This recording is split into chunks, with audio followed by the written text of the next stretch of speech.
सबसे पहले खबर बहराइच से, जहां पर तेंदुए ने युवक पर हमला कर दिया। तेंदुए के हमले में युवक गंभीर रूप से घायल हो गया है। बताया जा रहा है कि तेंदुआ जंगल से भटककर ग्रामीण इलाकों में जा पहुंचा था। तेंदुए के हमले से ग्रामीण इलाके में इस वक्त दहशत है। ग्रामीणों ने युवक पर तेंदुए के हमले का वीडियो बनाकर वायरल कर दिया है। कतरनिया घाट वन्य जीव क्षेत्र की ये घटना बताई जा रही है, जहां पर हमले से लोगों में तेंदुए के दहशत फैला हुआ है। ये तस्वीरें हम दिखा रहे हैं, युवक पर हमला किया एक तेंदुए ने, और अब बताया जा रहा है कि इस तेंदुए की वजह से जो आसपास के जो ग्रामीण इलाके के लोग हैं वो काफी दहशत में हैं। जिस युवक को तेंदुए ने हमला किया था, जिस युवक पर, उसकी हालत इस वक्त गंभीर बताई जा रही है। तेंदुआ अटैक का ये वीडियो अब सामने आया है।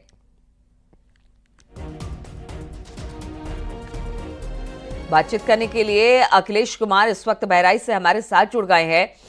अखिलेश, पहले तो बताइए, जिस युवक पर इस तेंदुए ने हमला किया उसकी हालत किस तरीके की है, और अब जो कि दहशत का पर्याय ये तेंदुआ बना हुआ है, तो अब इसे पकड़ने के लिए क्या कुछ कोशिश की जा रही है? देखिए, जो घायल है रमाकांत, उसका इलाज फिलहाल प्राथमिक तौर पे तो मोतीपुर सीएससी में हुआ, लेकिन उसकी हालत थोड़ी गंभीर थी तो उसको बहराइच मेडिकल कॉलेज रेफर कर दिया गया है, जहां उसका इलाज चल रहा है। आपको बता दें, घटना ये सुबह की है और कतरनिया घाट वन्य जीव क्षेत्र के निशानगाड़ा रेंज की है, जहां पे आज सुबह रमाकांत अपने घर से शौच के लिए गए हुए थे और जैसे ही वो खेत में गए वैसे वहीं घात लगाए तेंदुआ बैठा हुआ था, इन पे हमला कर दिया। जब रमाकांत चिल्लाए तब उसके बाद जो आसपास के ग्रामीण थे वो दौड़े, और उसके बाद जब ग्रामीण दौड़े तो हालांकि झपट्टा मारा तो गर्दन और सर में रमाकांत की चोट आई है। फिलहाल उनका इलाज चल रहा है, लेकिन उसके बाद तेंदुआ भाग गए वहां से। फिलहाल वन कर्मी पहुंचे हैं और पिंजरा लगाने की बात कर रहे हैं, लेकिन इस क्षेत्र में पिछले 7 दिनों में एक टाइगर का शव मिला है, बाघ का मिला है और तेंदुओं का शव मिला था। तो लगातार मानव संघर्ष के जो घटनाएं हैं वो कतरनिया घाट क्षेत्र में हो रही हैं और वन कर्मियों के लगातार प्रयास के बावजूद भी ऐसी घटनाएं हो रही हैं। तो ये कहीं न कहीं कमी वन विभाग की तरफ से है कि समझाने में आप सफल नहीं हो पा रहे हैं ग्रामीणों को कि किस तरीके से आप अगर वन्य क्षेत्र में रह रहे हैं तो कैसे आप सावधानी बरतें और कैसे ही जो जंगली जानवर हैं उनसे बचाव करें। तो ये घटना दुखद घटना हुई है और रमाकांत जो घायल हैं फिलहाल उनका इलाज बहराइच मेडिकल कॉलेज में चल रहा है। और तेंदुआ की जो आमद है ग्रामीण क्षेत्रों में हुई है तो उसकी वजह से गांव में दहशत का माहौल है। फिलहाल वन कर्मी पहुंचे हैं और उन्होंने पिंजरा लगाने की बात वो कह रहे हैं। ठीक है, बहुत बहुत शुक्रिया आपका जानकारी देखने के लिए अखिलेश। कानपुर में प्रोजेक्ट इंजीनियर से रेप के मामले में फरार आरोपी को पुलिस ने गिरफ्तार कर लिया। आपको बता दें कि आईआईटी कानपुर के साइबर सिक्योरिटी प्रोजेक्ट इंजीनियर ने अपने कलीग पर रेप का आरोप लगाते हुए कल्याणपुर थाने में रिपोर्ट दर्ज कराई थी। उसने शुभम मालवीय पर शादी का झांसा देकर 1 साल तक यौन शोषण करने का आरोप लगाया।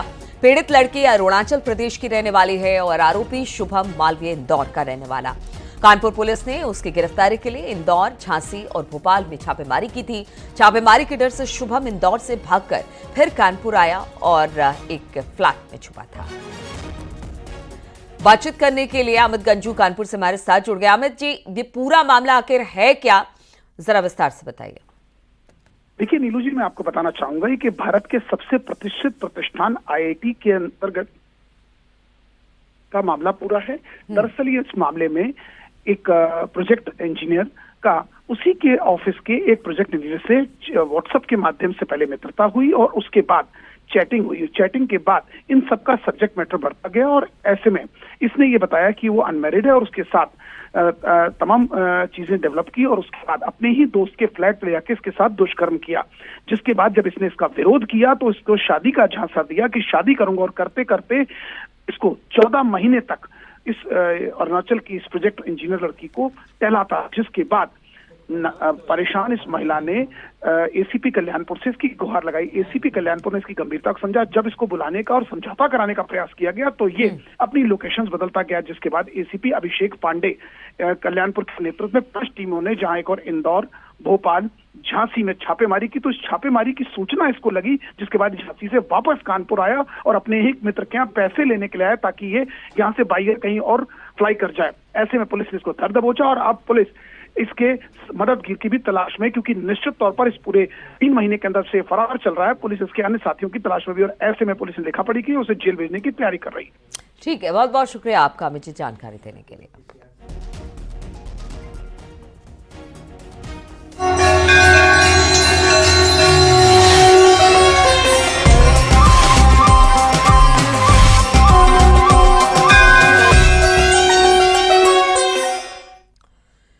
और संगम की रीति पर इन दिनों विश्व का सबसे बड़ा समागम चल रहा है। विश्व के सबसे बड़े धार्मिक और आध्यात्मिक मेले महाकुंभ में बीते 24 दिनों में 48 करोड़ 97 लाख यानी कि करीब करीब 39 करोड़ लोगों ने संगम में स्नान कर लिया है। अब तक महाकुंभ मेले के 4 स्नान पर पूरे हो चुके हैं, जबकि अखाड़ों ने तीनों अमृत स्नान पूरा कर लिया है। इसके बाद भी देश के कोने कोने में बड़ी संख्या में श्रद्धालु महाकुंभ मेले में पहुंच रहे हैं।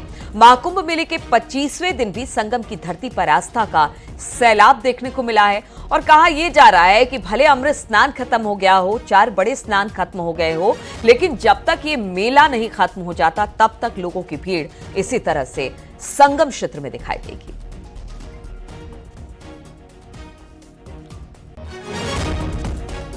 की धरती पर विश्व का सबसे बड़ा धार्मिक और आध्यात्मिक समागम हो रहा है।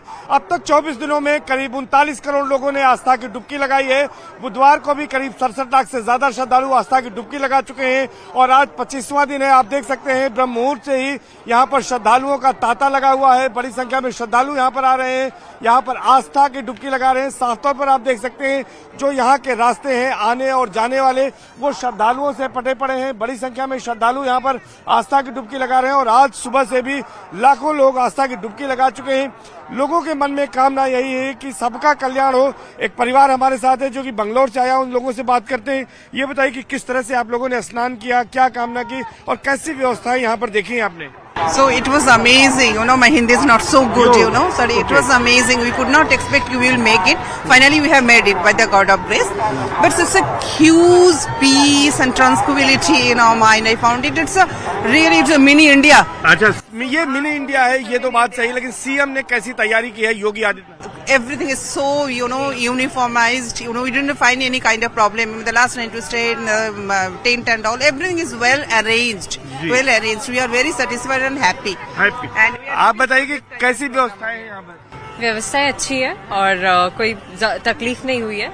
अच्छे से हम आए और महास्नान किया, अच्छे से स्नान किया भगवान के लिए। मतलब क्या कामना कर रही हैं यहाँ पर आकर? दुनिया की पीस, शांति, वर्ल्ड पीस, शांति, विश्व शांति की कामना कर। मैम, आपने भी स्नान कर लिए हैं, टीका आपने लगाया है, किस तरह की कामना कर रहे हैं आप लोग? बस विश्व में शांति रहे, सब लोग प्रेम भाव से रहें, कोई दुश्मनी ना करे, अच्छे से रहे। और केंद्रीय मंत्री श्रीपद नायक महाकुंभ प्रयागराज पहुंचे। यहां उन्होंने महाकुंभ के इंतजामों को लेकर प्रधानमंत्री मोदी और सीएम योगी की जमकर तारीफ की। उन्होंने कहा कि प्रधानमंत्री मोदी और सीएम योगी के नेतृत्व में जिस तरह से तैयारी की गई उसे व्यक्त करने के लिए मेरे पास कोई शब्द नहीं है। श्रद्धालुओं को महाकुंभ मेले में हर तरह की सुविधा प्रदान की गई है। के नेतृत्व में, माननीय योगी जी के नेतृत्व में जिस तरह से व्यवस्था यहाँ बनाई है उसके वो कहने के लिए कोई हमारे पास शब्द नहीं है। आज कम से कम 34 करोड़ लोग यहाँ आके गए हैं। उन्होंने आस्था की डुबकी, जैसा आपने कहा, वह लगाई है और ये एकदम कृतकृत होके सबको धन्यवाद देके चले गए। इसलिए देश भर के सभी लोगों के सभी लोगों के तरफ से मैं फिर एक बार योगी जी का और मोदी जी का तहे दिल से धन्यवाद करता हूँ कि इतना बड़ा। हरियाणा के मुख्यमंत्री नायब सिंह सैनी आज प्रयागराज महाकुंभ पहुंचेंगे। वो त्रिवेणी में पवित्र स्नान करेंगे। इस दौरान हरियाणा के मुख्यमंत्री कुछ शिविरों में जाकर साधु संतों से मुलाकात भी करने वाले हैं। तो हरियाणा के मुख्यमंत्री का महाकुंभ का दौरा है और यहां जाकर वो आस्था की डुबकी लगाएंगे और कहा जा रहा है कि कुछ साधु संतों के शिविरों में भी नायब सिंह सैनी जाने वाले हैं।